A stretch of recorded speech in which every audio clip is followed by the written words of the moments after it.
अभ्यर्थी रहेंगे, करीब करीब उनको 86-87% एक तरह से मान के चलिए को बिहार के ही लोग रहेंगे। हम लोग तैयारी और की मेरी बात सुनिए, जो हम लोग वैकेंसी भेजेंगे अभी उसकी गणना हम लोग ने करीब करीब पूरी कर ली है। चुनावी वर्ष में बिहार के मुख्यमंत्री नीतीश कुमार चौंकाने वाले फैसला ले रहे हैं। बिहार में डोमिसाइल लागू हो गया, पर टीआरई 4 टीआरई 5 को लेकर सवाल उठ रहे हैं।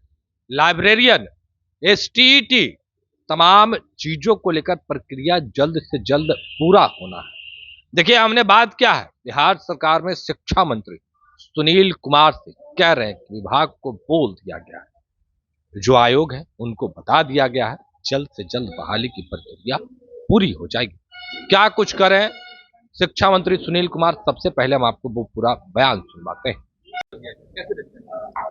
आप सबसे पहले हम माननीय मुख्यमंत्री जी को धन्यवाद देते हैं अपनी ओर से, विभाग की ओर से और बिहार की जनता की ओर से, कि उन्होंने बहुत ही अहम फैसला लिया है।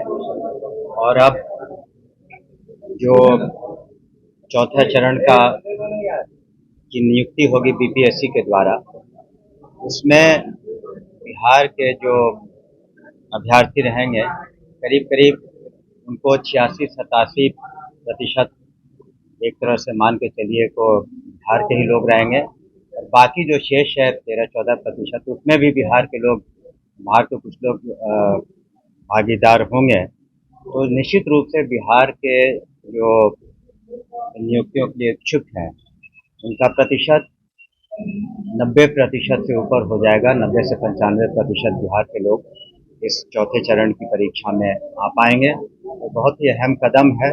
कई दिनों से मांगे हो रही थी वैसे सभी अभ्यर्थियों के द्वारा, माननीय मुख्यमंत्री जी ने उसे पूरा किया है। और साथ ही साथ आपको बताना चाहेंगे कि शिक्षा विभाग की पहल पर और माननीय मुख्यमंत्री ने कल कैबिनेट में मंजूरी दी, जो हमारे रसोइया बहनें हैं जिनकी संख्या करीब 2,18,000 है, उनका भी मानदेय अब 1650 से बढ़ा करके 3300 रुपये कर दिए गए हैं प्रति माह। और रात्रि प्रहरी जिनका मानदेय था करीब 5,000 रुपये, इसको भी बढ़ा करके 10,000 रुपये कर दिए गए हैं। और इसके अतिरिक्त जो शिक्षक थे, जो शारीरिक अनुदेशक, फिजिकल इंस्ट्रक्टर्स जो थे, उनका जो मानदेय था 8,000 रुपये प्रति माह, उसको बढ़ा करके 16,000 रुपये प्रति माह कर दिया गया है। तो उन लोगों में बहुत खुशी की लहर है। और आज हमसे बात भी हुई थी, सभी रसोइया बहनें आज पटना आई हुई हैं काफ़ी संख्या में माननीय मुख्यमंत्री जी को प्रति अपना आभार व्यक्त करने के लिए। साथ ही साथ कैबिनेट ने एक और अहम फैसला लिया, जिसका जिक्र कम हुआ है, कि जो डीबीटी के माध्यम से, डायरेक्ट बेनिफिशियरी ट्रांसफर के माध्यम से जो साइकिल योजना है और पोशाक योजना है और जो छात्रवृत्तियां हैं, ये साइकिल योजना और पोशाक योजना की राशि सभी जो हमारे छात्र छात्राएं हैं उनको सितंबर माह में निश्चित रूप से उनके खाते में चला जाएगा। तो बड़ी संख्या में, लाखों की संख्या में इससे हमारे छात्र और छात्राएं लाभान्वित होंगे। ये भी निर्णय कल ले लिया गया कैबिनेट। मंत्री जी, कल बहुत बड़ा आंदोलन है, एसटीईटी अभ्यर्थी जो है वो चाहते हैं कि यानी 4 से पहले एसटीईटी, लेकिन ट्वीट में लिखा हुआ है कि यानी 5 से एसटीईटी। जी हाँ, तो कुछ देखिए, जब कोई फैसले लिए जाते हैं तो पूरे हित में, सभी के हित में लिए जाते हैं। उन फैसलों से कुछ लोग हो सकता है कि उससे वो सहमत न हो, लेकिन जो जनहित में, व्यापक जनहित में फैसले हैं वही लिए जाते हैं विभाग के द्वारा, सरकार के द्वारा। और अब तक ये आपने देखा होगा कि बीपीएससी के द्वारा 2.5 लाख शिक्षकों की, फिर प्रधानाध्यापकों की, प्रधान शिक्षकों की जो नियुक्ति है, वो भी एक ऐतिहासिक कदम है। किसी भी राज्य में इतने बड़े पैमाने पर नियुक्तियां नहीं हुई। सिर्फ हम शिक्षा विभाग की बात कर रहे हैं और आने वाले समय में हजारों की नियुक्तियां होंगी। और कुल मिलाकर सारी ये सरकारी नियुक्तियां अब तक ये 9.5 लाख से ज़्यादा हो चुकी हैं। तो व्यापक जो निर्णय लिए गए हैं जनहित में, उससे जनता खुश है। लाइब्रेरी की बहाली है 2024 इसका लाइब्रेरी की बहाली का फ्लेवर चाहते हैं। हम लोगों ने एक क्लियरेंस दिया है। देखिए, चरणबद्ध तरीके से सभी काम होते हैं।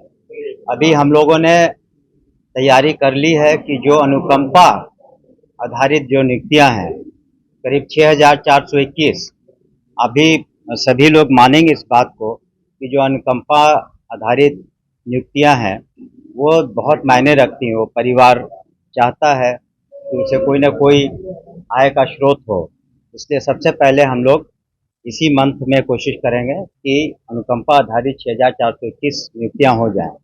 और आपको पता होगा कि दिव्यांग बच्चों को पढ़ाने के लिए 7000 से ज़्यादा स्पेशल टीचर जिसे कहते हैं विशेष शिक्षक, उनकी अधियाचना हमने बीपीएससी में भेज दी है। तो ये चरणबद्ध तरीके से हो रहा है। लाइब्रेरियन हो, अन्य हो, तो एकाएक इसमें काफ़ी काम करना पड़ता है। इसमें आरक्षण का मुद्दा है, पूर्व में कितनी वैकेंसीज है, वर्तमान में कितनी ज़रूरत है। हम लोगों ने बीपीएससी को कहा है कि जल्द से जल्द कराएं। तो अब ये बीपीएससी पर निर्भर करता है, लेकिन हम लोग अधियाचना शीघ्र भेजेंगे।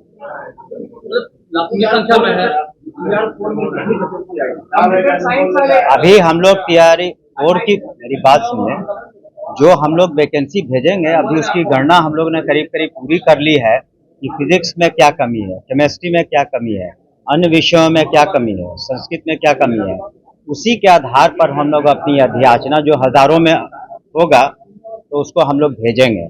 तो ये गणना करना बहुत ज़रूरी है। और आप मान के चलेंगे कि हमारे 76,000 से करीब 78,000 स्कूल हैं, तो वास्तविक गणना में थोड़ा वक्त लगता है और उसको करके ही हम लोग अधियाचना टीआरई 4 का भेजेंगे।